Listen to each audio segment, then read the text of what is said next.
Some companies are just saying we're never coming back to the United States. Mattel, big toy company, hasn't been operating here for some years. Watch. The tariffs come and they stay. Would it be cheaper to manufacture toys in the United States? We don't see that happening. We believe that production in other countries is the best balance between manufacturing in international outside of the U.S.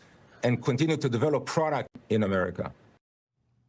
Well, I remember we had toys that were made in the United States when you and I were growing up. We somehow had toys around the Christmas tree. We weren't all that deprived, and we had a pretty good Christmas. But what of that?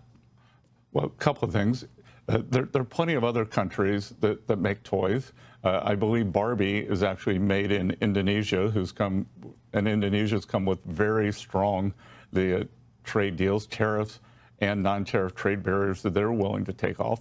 And look, the other thing, too, is this reporter behind me was quite snarky the other day when President Trump talked about the girl having two dolls. And he said, well, what?